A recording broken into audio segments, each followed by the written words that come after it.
Pemuda di Magelang pernah bikin geger karena hilang misterius. Warga yakin ia dibawa pergi ke jagat lelembut. Dalam hati, saya teriak-teriak minta tolong sambil nangis, ingat istri dan keluarga. Tapi mulut terkunci dan badan rasanya lemas banget, tapi enggak bisa dikontrol, jadi badanku kayak otomatis ikut jalan. Tapi karena aku sedang di alam lain, jadi enggak kelihatan, padahal ya aku di situ.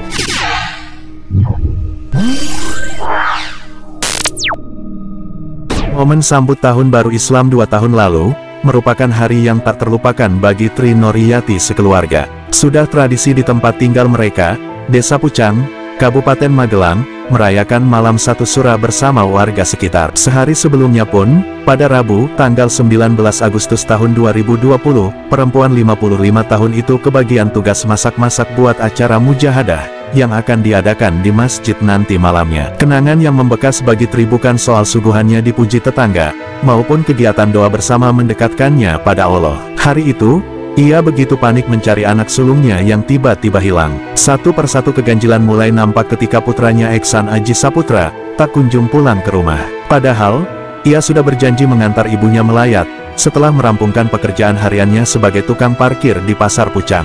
Ia terakhir kali terdengar kabarnya pukul 12 siang, saat pamit mandi di Sungai Grogol Yudan.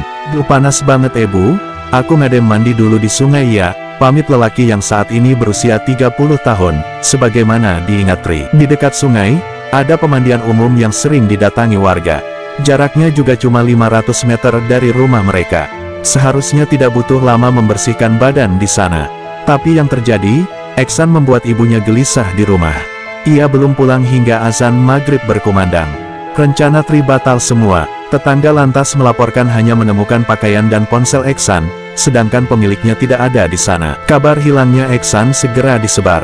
Warga, tim SAR, polisi, Satpol PP, hingga relawan berbondong datang ke lokasi dan rumah Tri. Rasanya kayak enggak percaya, masa si anakku hilang.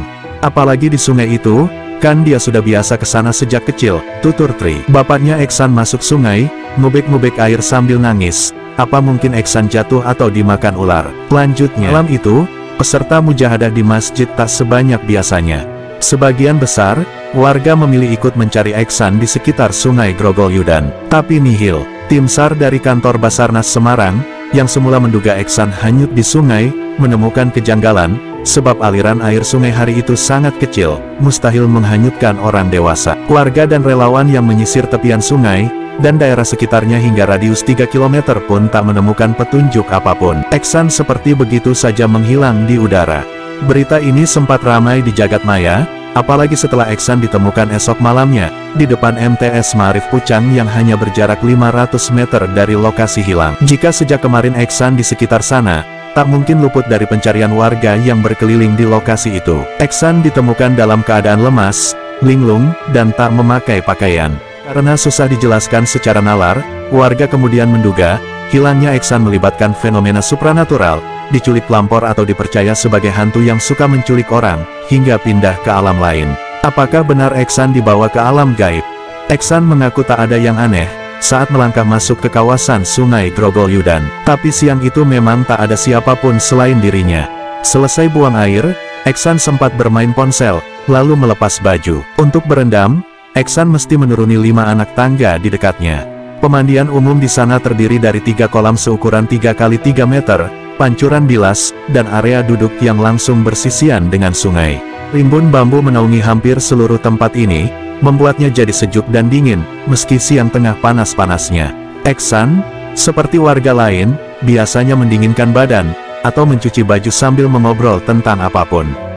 Tepat 1 langkah sebelum kaki Eksan menyentuh air di anak tangga terakhir, ia merasakan sebuah tepukan kasar di tengkuknya. Lumayan banter atau kencang, aku ingat rasanya dingin banget, jelas Eksan kepada Fis yang menemuinya tanggal 3 Februari lalu di rumahnya. Sejurus kemudian, ia merasa semua gelap. Eksan tak tahu berapa lama ia tak sadar. Yang ia tahu, begitu membuka mata, ia sudah berada di sebuah barisan panjang, berisi laki-laki dan perempuan yang berpasang-pasangan. Aku panik banget, enggak tahu ini apa dan di mana, ujarnya. Perempuannya itu wajahnya sama semua, tapi laki-lakinya beda-beda.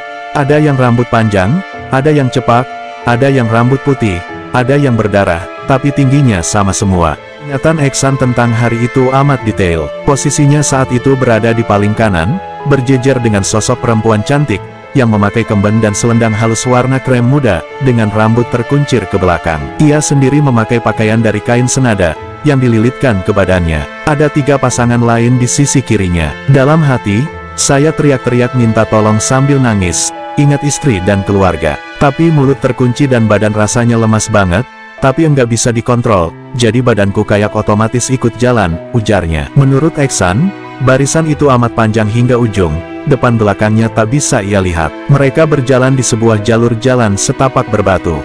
Nah, di sekelilingnya itu enggak ada apa-apa. Kosong, benar-benar enggak ada apa-apa, lanjut Eksan. Meski terus berjalan, pemandangan sekelilingnya tak berubah. Ia juga tak tahu kemana tujuan barisan itu. Hanya sekali Eksan melihat beberapa bola api menyala seperti mengikutinya, itu pun terlihat samar dan jauh. Rasanya aku jalan sekitar 2 jam, dan itu suasananya temaram gitu, kayak subuh atau maghrib. Tapi sebenarnya di sana udaranya sejuk. Nyatanya, warga mencari Eksan selama kurang lebih 35 jam sampai ia ditemukan. Kelak ibunya juga bercerita bahwa malam itu, warga memang mencarinya di sepanjang sungai, menggunakan obor sambil melakukan black-black-ting, yaitu membunyikan peralatan dapur, seperti panci atau wajan dengan memukul-mukul sambil memanggil nama korban di lokasi hilang. Usaha ini umum dilakukan warga ketika kasus seperti ini terjadi. Aku mikirnya, mungkin yang kulihat itu api dari obor orang-orang yang mencari. Tapi karena aku sedang di alam lain, jadi enggak kelihatan. Padahal ya aku di situ, kenang Eksan. Kisahnya terdengar seperti tidak masuk akal menurut sebagian orang, walau eksistensi alam lain ini, telah jadi salah satu pertanyaan paling besar umat manusia. Pasca kejadian hilang itu, Eksan belum pernah mandi atau sekadar mengunjungi sungai Grogol Yudan lagi.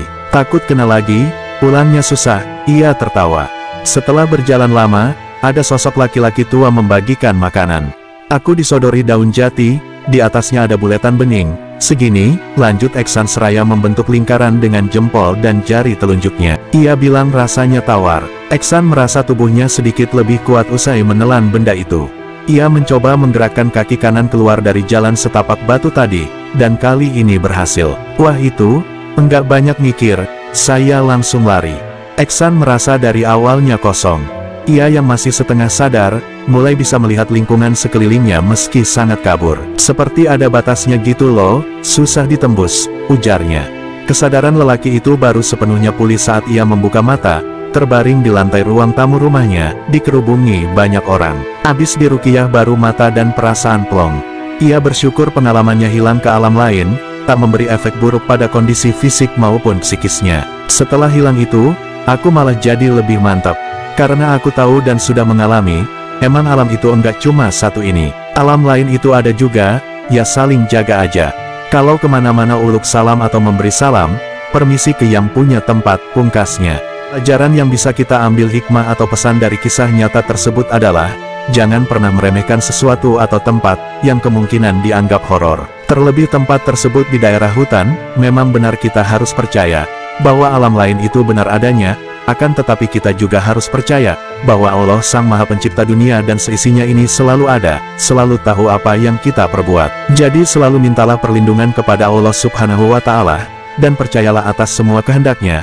Apapun yang terjadi, selalu ingatlah untuk minta pertolongan kepada Allah Subhanahu wa Ta'ala. Kami admin Fakta menyenangkan mewakili jajaran direksi yang bertugas, mengucapkan terima kasih dan sampai jumpa di video selanjutnya.